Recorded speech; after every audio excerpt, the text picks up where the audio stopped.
ইলিশ মাছ কাটা তো সবাই জানেন। তো আজকে কিন্তু আপনাদের সাথে আমি ইলিশ মাছ কেটে এবং ধুয়ে শেয়ার করব। তো হ্যালো এভরিওয়ান, আসসালামু আলাইকুম। Fish cutting by women YouTube চ্যানেলে আপনাদের সকলকে জানাই স্বাগতম। তো আজকে কিন্তু একটা বড় সাইজের ইলিশ মাছ আমি কাটতেছিলাম। তো এটা কাটা খুবই সোজা। ইলিশ মাছ কাটা তো এর আগেও আমি অনেকবার ভিডিও দেখিয়েছি। আজকে কিন্তু ডিমওয়ালা ইলিশ মাছ কেটে দেখাবো। তো তার জন্য প্রথমে আইসগুলো তুলে নিয়ে তারপর লেজের কিছুটা উপর থেকে কেটেছি আর মাথাটা কেটে ফেলেছি। এবার মাঝখানের অংশ আর মাছটাকে কাটার পালা। তো তার জন্য পিঠের যে সাইডটা, তো পিঠের সাইডের মাছটা যেটাকে আমরা বলি গাদার মাছ, আর একটা কোলের মাছ। তো এই গাদার মাছটাকে কিন্তু আলাদা করে নিলাম, মাঝখান দিয়ে ফেড়ে তারপর পেটের দিকে। তো একটা পেটির মাছ বের করে নিলাম, তারপরে এই যে আলতো হাতে আস্তে করে ডিমটা বের করে নেব। তো ডিমটা আস্ত যাতে থাকে। আর এই মাছগুলো কেনার সময় আমরা ভালো বুঝি নাই, তো মাছটা অনেক নরম ছিল। তো যাই হোক, রিজিকের মালিক আল্লাহ। তো আসলে আমরা কিন্তু 1200 টাকা 1250 টাকা কেজি দরে কিনেছিলাম, কিন্তু তারপরেও মাছগুলো এরকমই। প্রত্যেকটা মাছের সাইজ ওজন ছিল 1200 গ্রাম বা 1100-1300 গ্রাম এরকম মিলিয়েছিল, কিন্তু তারপরেও মাছগুলো এরকম নরম হয়েছে। তো হয়তো বা আমরা নিজেরাও বুঝে কিনতে পারি নাই, আর আমাদের রিজিকও ছিল না, এরকম ঠকি নেই কখনো। তো যাই হোক, ঠকে গেছি তো গেছি, আর কিছুই করার নেই। এখন কিনে ফেলে তো আর দিতে পারি না, তো সেটাকে কেটে ধুয়ে পরিষ্কার করে খেতে হবে, জাতীয় মাছ বলে কথা। তো যাই হোক, যে কোনো কিছুই অপচয় করা উচিত না। যেই জিনিসটা কিনে আনা হয় যদি একটু খারাপও হয়, তো তারপরেও ফেলে না দিয়ে আমরা সেটাকে খেলে তাহলে আর ওইভাবে অপচয়টাও হয় না।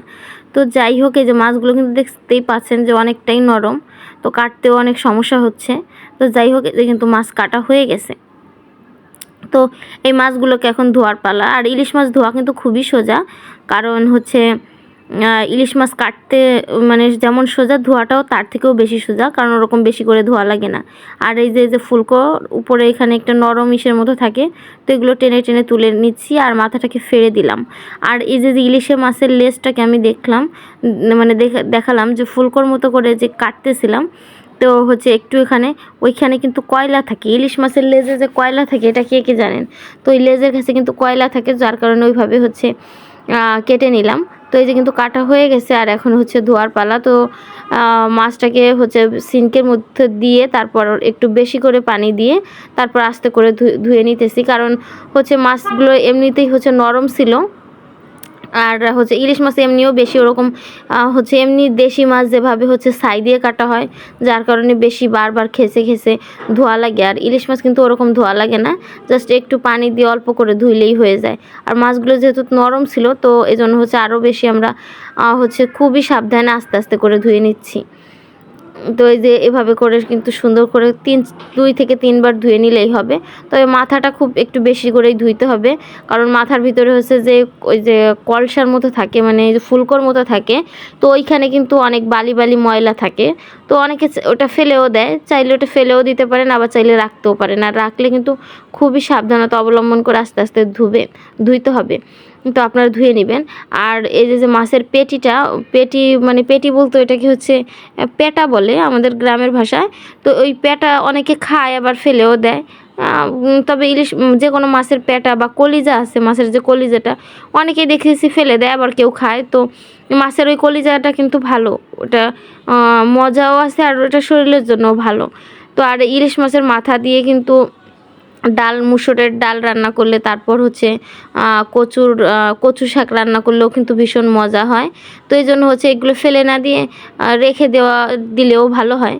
তো এই যেভাবে কিন্তু বেশি করে পানি দিয়ে আস্তে আস্তে করে এভাবে ধুয়ে নিলে তো ওই বালিটা আর থাকবে না। তো এই যেভাবে করে ভালো করে ট্যাপ ছেড়ে বা যারা পুকুরে ধুবেন, তো সেখানে তো আরও অনেক ভাসা পানি থাকে, সেখানে আরও ধোয়া সুবিধা। তো এইভাবে করে এখানে যে ময়লাগুলো আছে এগুলো সুন্দর করে ধুয়ে নিতে হবে। তো এইভাবে করে ধুয়ে নিলে আর মাথার মধ্যে যে বালি থাকে বা বালি লাগে, এগুলো লাগবে না। তো আমার এই চ্যানেলটা যারা সাবস্ক্রাইব করেনি তারা সাবস্ক্রাইব করে দিবেন, আর অলরেডি যারা সাবস্ক্রাইব করেছেন তাদেরকে অসংখ্য অসংখ্য ধন্যবাদ। আর এরপরে আপনারা কী ধরনের মাছ কাটার ভিডিও দেখতে চান একটু কমেন্ট করে জানাবেন, তাহলে সেই ধরনের মাছ কাটা অবশ্যই দেখাবো। তো এর আগেও কিন্তু আমি একটা ভিডিও দিয়েছি যে ডিম পেটের মধ্যে রেখে কিভাবে হচ্ছে ইলিশ মাছ কাটবেন, তো সেই ভিডিওটাও কিন্তু দেওয়া আছে, চাইলে ভিজিট করে আসতে পারেন।